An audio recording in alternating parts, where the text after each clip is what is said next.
In the days leading up to the one-year mark of the Pulse tragedy, we're taking time each night to recognize the hope that followed the heartbreak. Tonight, bonded by the unthinkable tragedy, the Orlando Gay Chorus in Central Florida came together last summer. Yeah, however, this chorus didn't always feel that love throughout its near 30-year history. In fact, quite the opposite. Still, the group sang on, and this entire year it has been front and center. News 6's Jamie Say reports. But I see your true colors shining through. Their shows are a labor of their love, a celebration of the joy of singing. So don't be afraid. The Orlando Gay Chorus has been performing for 27 years. Since day one, this group has been challenged because of the gay in its name.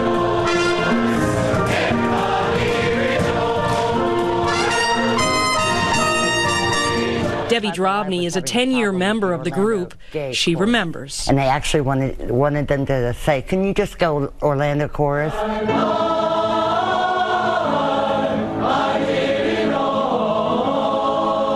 Absolutely not. You know, the whole point of the Orlando Gay Chorus is to say, you know, there are gay people in the community and it's okay. It is completely okay. Watching our social media, you'll get some homophobic comments of, you know, why do they have to be here? Why does it have to be gay? It's so empowering to change people's perspective by coming together as a group unified behind one voice. The group's resolve to perform had never been tested like it was last June, following the tragedy at Pulse. How personal did that feel? This is my people, this is my community, like this is what we do with OGC, like we represent the LGBT community. Pulse was the first all queer safe space that I ever walked into when I was about 18, and it was the first room where I could ever just be openly gay. We talked about OGC being a family, and our community is just a larger family. So when we were attacked, it was all of us. You take it all you can bear. The chorus acted immediately, giving raw and emotional performances. The first of nearly 100 outreaches in the year following Pulse. The chorus answered the community's call over and over again. One of the things that I like to say about the chorus after the events on June 12th is that we've kind of become ambassadors of love, hope, and healing. It was just so beautiful, and it was so true. The chorus's mission to change perspectives and attitudes has come a long way. This year's increased visibility has helped, but there's still work to be done. I would say once you're done listening to our music, please also listen to our words. Listen to the words of not only us, but everyone in the LGBTQ community who is trying to convey to the public what struggles we're going through right now. And the Orlando Gay Chorus will continue to stand front and center and sing with joy, purpose, and pride. Aren't they good? The chorus is made up of over 100 men and women, gay and straight. In a typical year, the chorus does around 15 outreach concerts, but as I reported in the story, it's done over 100 this year. Ginger, Matt? And they have really healed this community. Jamie, thank you. And there is so much heart in this community. We are trying to capture as much of it as we can on a special section of our website. You can find tonight's story and much more on clickorlando.com/pulse 1 year.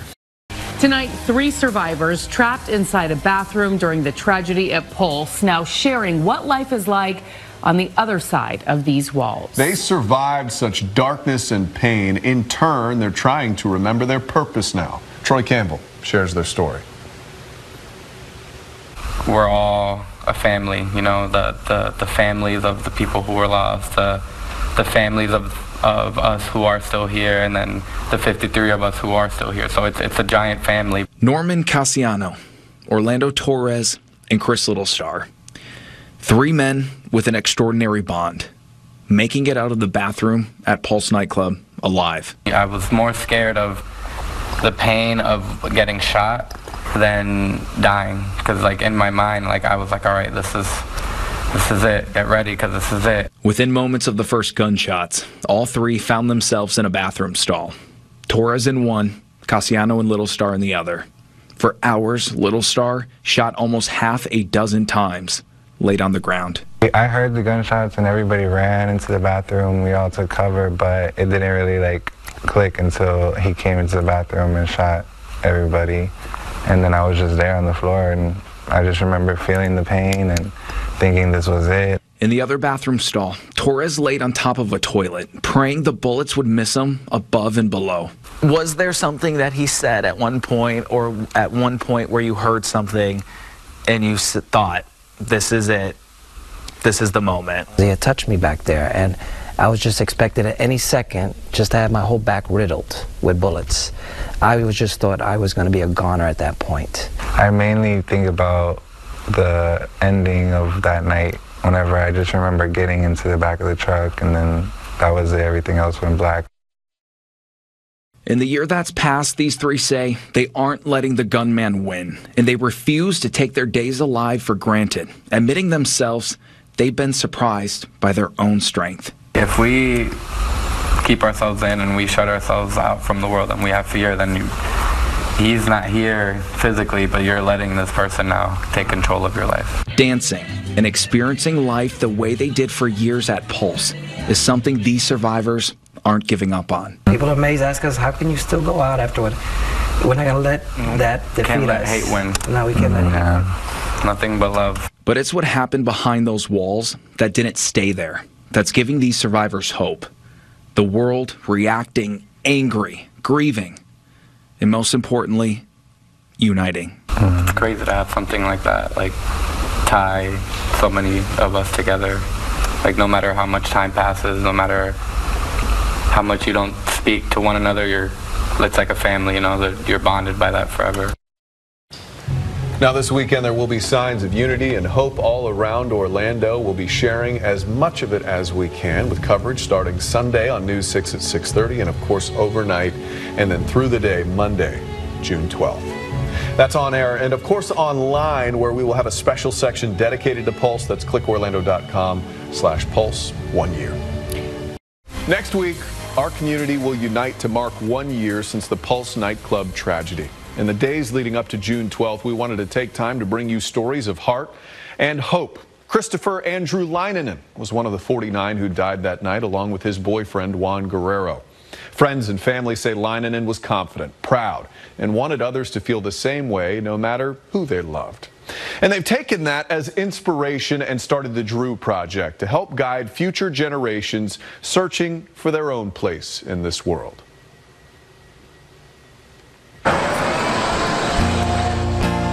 Have a great weekend, Seminole. Everybody sign in. Today, obviously, we have the Poetry Slam, then we're all going to Steak and Shake. Every Friday at 3 o'clock in room C15. So it is a student-led organization. Mrs. Crawley's classroom at Seminole High School in Pinellas County becomes a sanctuary. A place to kick your feet up and be yourself. Do you guys know the song Lost Boy by Ruth B? A place where your voice matters. I am a lost boy. We talk about whatever happens to be on their minds. Even if you have yet to find it. It's the last gathering of the school year for the GSA, or Gay Straight Alliance. This is just a group of students who want to do the best that they can to make sure that everybody feels like they have a place. They'll celebrate with singing and a poetry this slam. One's called Valley of Shadow. Everyone here For all you folks who are wondering why, when I wake knows up, the name Christopher Andrew Leinenen. The laughter and support are a part of his legacy. I love how Drew left his legacy not in his name, but in the entire mindset of the community of Seminole High School. The way people act, the way people feel. Leinenen started this club back in 2000 when he was a student here. It's a group of Christopher's friends. His mom, Christine, remembers Christopher's confidence. That's what the Gay Straight Alliance that he started in high school was about, was inclusion, so that you could be exactly who you were and still be a very confident, successful high school kid, to bring out the best in you. And that's what he was as a young adult. That's what he was in his profession. That's what he was as a friend. Yeah, that's a good idea. And now those friends want to take the spirit of what he started and help other schools start programs of their own. We thought, like, okay, what better way to honor them than what's something that he's already done before. They meet once a month to discuss their nonprofit, the Drew Project. Any ideas or things like that that anybody has? Or it's a name Leinonen used on social media. We talked about finances. Board members say their goal is to create a curriculum to help guide future students. So it really just helps bridge the gap between kids meeting for a club and also helping to provide a psychoeducation piece that will be beneficial for, other aspects of their lives as well. The conversation quickly turns to their friend. I think he would be really surprised that, we're doing all of this for him, to be honest. I think he would be really proud. Everyone here will tell you Leinonen brought people together. And he would fit in with anybody. And as the school year ends, I wanted to have like a closing speech for the 2017 year of GSA. And new friends say goodbye. And like this year we all came together. Oh my God, I'm gonna cry. Okay. They'll take with them memories that will last a lifetime. And I believe that's like the greatest thing you can ever achieve, just having that kind of mark somewhere. The Drew Project will continue what he started. All right, bring it in.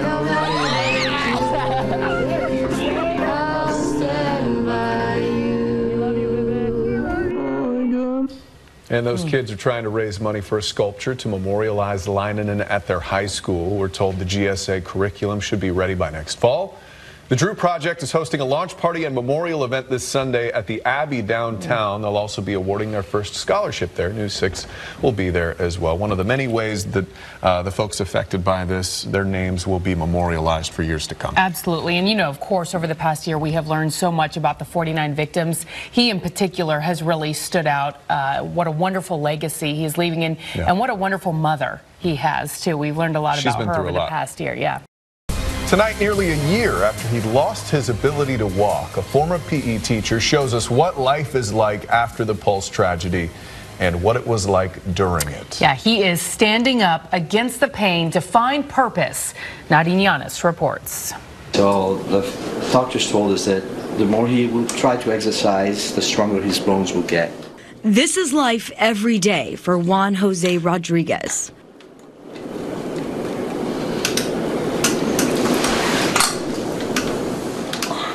One year later, just trying to stand up again. The former PE teacher turned Pulse survivor may never walk again. Okay. He was shot 4 times and woke up from a coma, confined to this wheelchair. But like his journey so far, there are ups and there are downs. Today comes from the moment of that tragedy. Today has changed. As you can see, I'm now limited to this wheelchair. I'm limited to drinking medications every day. My right hand is still not working well. My legs are useless. He was in Orlando visiting for a few months at Pulse for a goodbye party on June 12th. You see, he was supposed to go back home to Colombia just 2 days later. But instead, he came face to face with gunman Omar Mateen. I feel that everyone reacts differently. My reaction was to stay on my feet and stay in front of him. Did you lock eyes with him? No, I didn't see his eyes because everything was dark. The only thing Juan Jose saw was the flashes of gunfire just feet in front of him. And this is where, for the first time, we are hearing someone actually tried to stop the carnage. Near my hand, I could see that he was shooting and saw that he came toward me. I reached out with my right hand to try to grab the gun that he was shooting with. And that's when I feel the first impact, and I see my hand is practically hanging. He begged for the killing to stop. I was screaming. I was pleading with him to stop it. No more. Look at what you've done. Juan Jose says that's when Mateen then shot him in the knee and then in the right leg. I fell to my knees. I thought he was going to shoot me in the head, but I lowered my head and he shot me in the spine. And that's why I'm in this chair. Now, until he gets strong enough to go back home to Colombia, Juan Jose's mother and son are in Orlando living with him and his partner Mario. Like people, unless they're directly touched by something like this, will never understand the intensity of it. A person he met just 3 months before Pulse, and a person who has been there at his side to pick him up after every fall. Probably they will talk about it for a while. 2-3 months later, they just forget it. You say, oh, I'm sorry, it's terrible, it's bad. But for the ones that we have to stay, that is something that's never going to go away. And it makes a huge difference.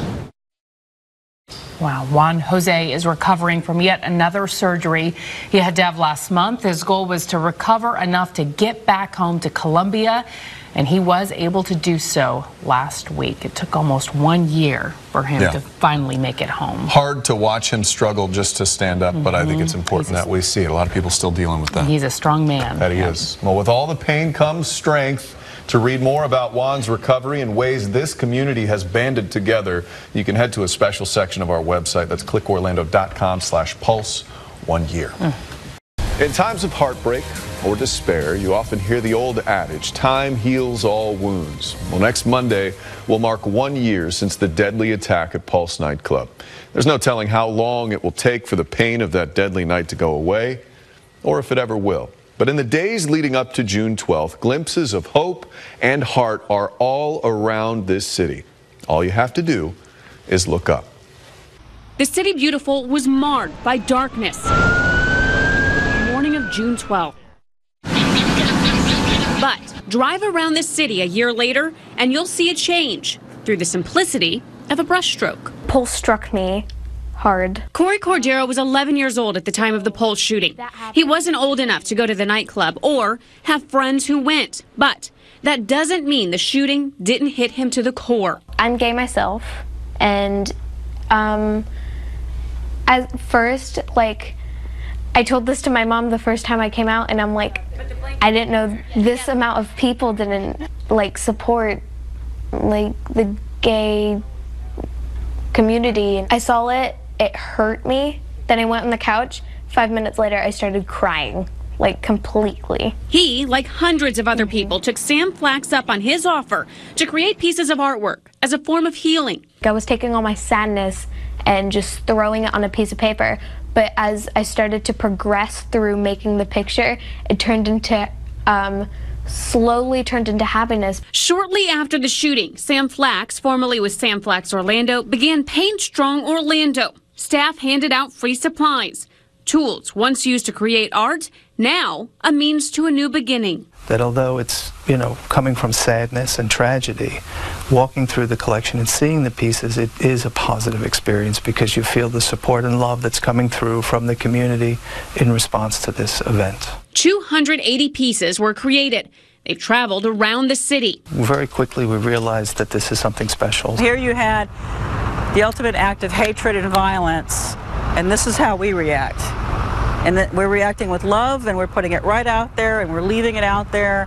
And this is how Orlando is. This is how we react to this kind of violence. These are beautiful. Why would we take these down? Drive around Commissioner Patty Sheehan's district, and you will see the outpouring of love and support. I just love this. Just across the street from Pulse sits one of Commissioner Sheehan's favorite pieces.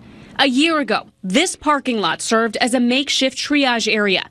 Today, it's a message the city has wrapped its arms around. I think this community has really shown not only are we not afraid, we're creative, we're going to create beauty out of something that was ugly, we're going to honor the victims. Hatred put Pulse in the spotlight, but the people of Orlando are setting a new stage with one simple mindset. We're not different. We just don't love the same gender. I mean, we're the same. That was Vanessa Ariza reporting. Commissioner Sheehan says the art around the city has become so popular, it's getting more difficult to find blank slates around. So we compiled a full gallery of the Pulse art scattered across the city. Take a closer look at all the images on our website right now at clickorlando.com/pulse. It's been nearly a year since the Pulse tragedy, and the days leading up to June 12th, we're taking time to recognize the hope and heart, and with it, the pain and purpose. Tonight, we return to Orlando Regional Medical Center, just blocks away from the nightclub. Yeah, those medical teams banded together to save lives that tragic morning. Eric Sandoval wanted to find out how they are doing tonight. Some of the doctors and nurses we spoke with said they got here the morning of June 12th and Orange Avenue was just a sea of blue lights. Police had swarmed the area. They said that's when they knew they had to get inside the emergency room here and start saving lives. We were pulling people out of trucks and ambulances, triaging them as they went in. EMT Jacob Schigner says he was on the receiving line at Orlando Regional Medical Center the morning of June 12th.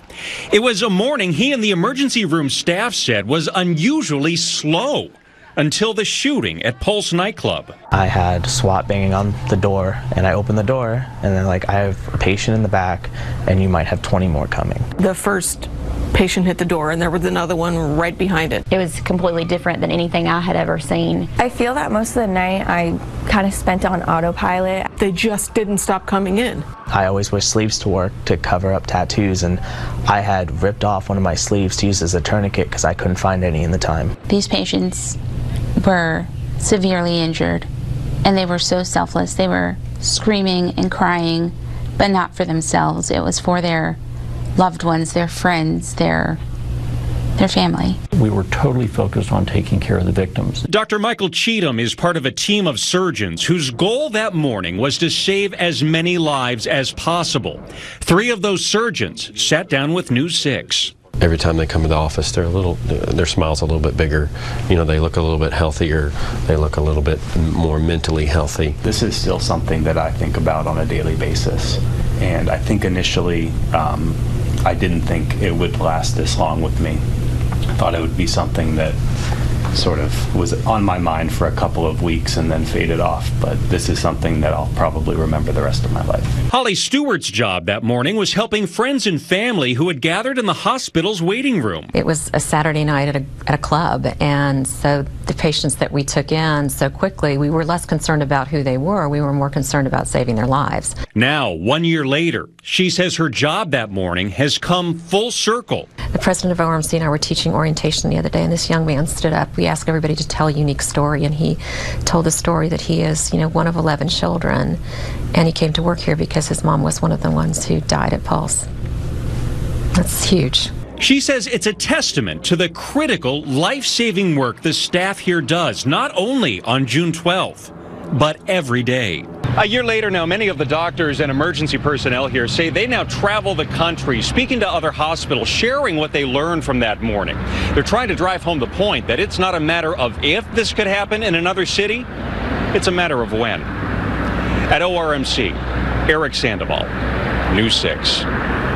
More than 50 lives saved by those people. Yeah, just incredible. I mean, we've been saying it now for the past year. I guess the only blessing is the fact that so many angels were just around the corner, able to treat so many people so quickly. Yeah. Next week, our community will unite to mark 1 year since the Pulse tragedy. In the days leading up to June 12th, we wanted to take time to revisit the heart and hope expressed to those who need it the most. Tonight, we went back to check on the Orlando Modern Quilt Guild. Their post on social media in the hours after the attack created a worldwide movement. The quilts they collected, a symbol of unity. Hearts and more hearts, just love. Alyssa Lipinski is putting the finishing touches It's all freehand. on a project that spans 12 months, 126,000 yards of fabric, So I had someone contact me whose best friend passed away. and the heart of a community. So I told him I actually had 2 tops left. The last of more than one for 1,800 him. Pulse Comfort quilts is getting assembled with care. Lower in the quilt, I'll actually quilt the victim's name. What started with a simple post on social media from her home here in DeLand spread around the globe. I woke up that morning and saw what had happened, and as president of the Orlando Modern Quilt Guild last year, I knew we needed to do something as a quilt guild. She put the word out asking for material in all the colors of the rainbow. In the beginning, we were hoping to make 49 quilts, 1 for each person who unfortunately passed away. Not long after, fabric and material came in It's just more and more and more hearts. Oh, here's from another. every state and 24 countries. And to know that, that sort of love is reverberated throughout the entire world is an amazing thing. Stacks of material quickly piled up, This is an extra bedroom, obviously, without a bed.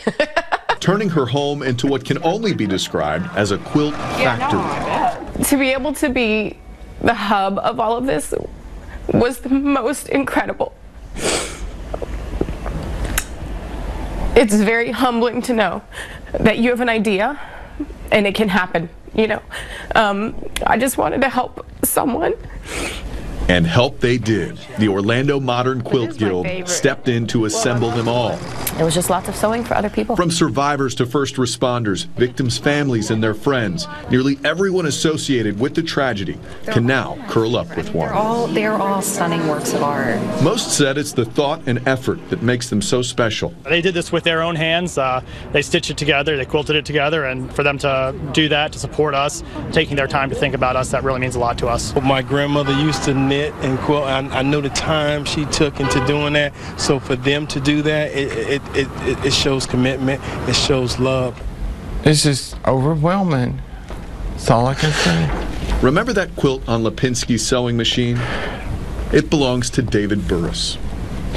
Close friends of Pulse victim Luis Vielma. Here's his name, Luis Vielma, and it's got a little heart. It really exceeds everything that I expected. And while one of the last Pulse quilts goes home with its new owner, everything is so bright, everything is so colorful. That's kind of his spirit. Lipinski says helping others is still in her future. Each quilt found its owner that it needed to find. You're welcome. I'll keep sewing. You're welcome. To me, that's just what I do. Help if I can. You're welcome. Now, Lipinski tells us the Guild has been contacted by a club in Manchester working on a similar project after the attack there. She says they're already moving ahead with plans to help. And the thing that people need to keep in mind about quilts is each one of those things takes so long to make. Really it does. is all handmade, and a lot of love goes into each But of it is stitched with love, and the people who get it will be enveloped with that. I know they feel it. That is the truth. Well, as we get closer to the one-year mark, it's important to see all the good this city has done. Our News 6 digital team has compiled paintings, projects, and so much more that has come about since that terrible attack last year. Find it all and more on our special section of our website. That's clickorlando.com/Pulse 1 year. I'm so glad that we're remembering the people the way that we are. Yes, the way they deserve to be remembered. Absolutely.